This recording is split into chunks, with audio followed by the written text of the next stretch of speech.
महाभारत युद्ध के परिणाम स्वरूप पांडव संख्या में कम होने के बावजूद जीत गए और कौरव संख्या में पांडवों से कहीं अधिक होने के बाद भी हार गए। इसका कारण उनके कर्म को माना गया है, नीति और अनीति की राह पर चलने को माना गया है, विधि के विधान के पक्ष और विपक्ष में खड़े होने को माना गया है।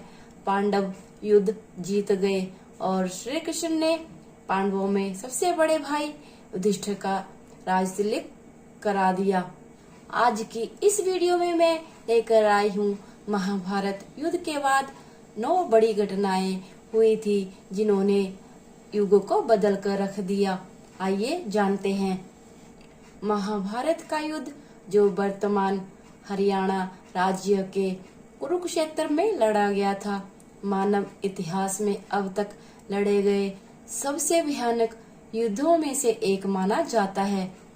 धर्म ग्रंथों के अनुसार यह युद्ध इतना विनाशकारी था कि केवल 18 दिनों तक चलने के बावजूद इसमें लगभग 80% भारतीय पुरुष आबादी की मृत्यु हो गई। महाभारत ग्रंथ के 1/4 से अधिक हिस्से में मात्र इस युद्ध का वर्णन किया गया है। महाभारत युद्ध समाप्त होने के उपरांत जिनका राज तिलक स्वयं भगवान के हाथों से हुआ हो, उनका विनाश कैसे हुआ? क्या हुआ जब हस्तिनापुर की राजगद्दी पांडवों के हाथों में आ गई? पांडवों ने हस्तिनापुर पर कब तक शासन किया? वे आखिर कैसे मर गए या वास्तव में उनकी हत्या कर दी गई? और सबसे महत्वपूर्ण बात, भगवान कृष्ण के साथ क्या हुआ था? ऐसे कई सवाल मन में उठते हैं। यहाँ उन सवालों के उत्तर देने का प्रयास किया गया है। राज तिलक और श्राप का संबंध। कुरुक्षेत्र का युद्ध जीतने के बाद पांडवों को हस्तिनापुर का शासन मिला। युधिष्ठिर को हस्तिनापुर का महाराज बनाया गया, लेकिन दूसरी तरफ गांधारी एक दुखी त्रस्त महिला के रूप में विलाप कर रही थी, अपने 100 पुत्रों की मृत्यु का शोक मना रही थी। जब युधिष्ठिर को सिंहासन सौंप दिया गया और श्री कृष्ण का हस्तिनापुर से विदाई लेने का समय आ गया, तब वह गांधारी के पास गए और गांधारी ने श्री कृष्ण को उनके वंश का अंत हो जाने का श्राप दिया। जानकारी के अनुसार महाभारत के बाद हस्तिनापुर पर पांडवों ने 36 वर्षों तक शासन किया। इसी बीच गांधारी का श्राप अपना असर दिखाने लगा और भगवान श्री कृष्ण की नगरी द्वारका में एक अशुभ घटना घटी। वहां एक उत्सव के दौरान सभी यदुवंशी आपस में ही लड़ने लगे और एक दूसरे की हत्या करने लगे। ये घटना सोमनाथ के समीप प्रभास क्षेत्र में घटी। उधर प्रभास क्षेत्र में यदुवंशियों के एक दूसरे को मार डालने के बाद पहले बलराम जी अपने लोक को वापस चले गए। इसके बाद श्री कृष्ण वहीं प्रभास क्षेत्र में एकांतवास में रहने लगे। एक दिन वह ध्यान अवस्था में एक वृक्ष के नीचे बैठे थे, तभी जरा नाम के एक शिकारी ने गलती से उनके पैर में तीर मार दिया और भगवान श्री कृष्ण ने वह मानव देह त्याग दी। भगवान श्री कृष्ण के बैकुंठ लौट जाने के बाद देव ऋषि वेदव्यास ने अर्जुन को बताया कि भगवान श्री कृष्ण और उनके भाइयों का जीवन समाप्त हो गया है।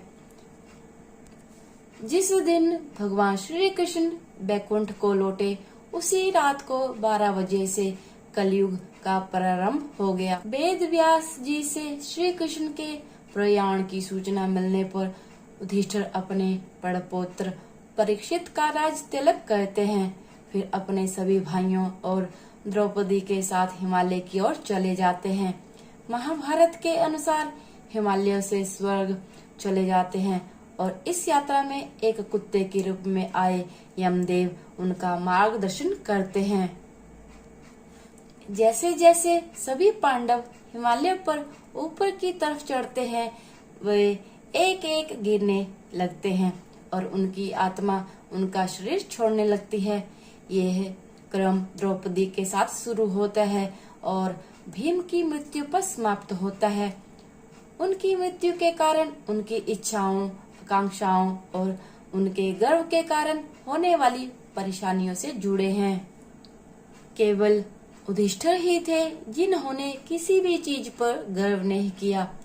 इस कारण केवल वही जीवित रूप में हिमालय के ऊपर स्वर्ग के प्रवेश द्वार पर पहुंच पाते हैं। स्वर्ग के प्रवेश द्वार पर भगवान यम कुत्ते के रूप को त्याग कर अपने असली रूप में आते हैं। इसके बाद भगवान इंद्र युधिष्ठिर को स्वर्ग ले जाते हैं और उनसे वादा करते हैं कि उनके भाई और द्रौपदी भी जल्द स्वर्ग में स्थान ले लेंगे। महाभारत के सबसे महत्वपूर्ण पात्र भगवान कृष्ण और पांडवों ने इस तरह नश्वर संसार को छोड़ दिया। इसके बाद कलयुग शुरू हुआ जो अभी तक चल रहा है। जानकारी के अनुसार अब तक कलयुग के 5000 साल पूरे हो चुके हैं। कलयुग की अवधि क्या है, इस पर अलग अलग मत देखने को मिलते हैं। तो दोस्तों, आज की इस वीडियो में आपने जाना महाभारत युद्ध के बाद हुई थी ये 9 बड़ी घटनाएं जिन्होंने युग को बदल कर रख दिया था। आज की इस वीडियो में इतना ही। वीडियो पसंद आए तो चैनल को सब्सक्राइब कीजिएगा और साथ में ही बेल आइकन को जरूर प्रेस कीजिएगा ताकि मेरी आने वाली वीडियो की नोटिफिकेशन सबसे पहले आपको मिल सके। हरे कृष्णा।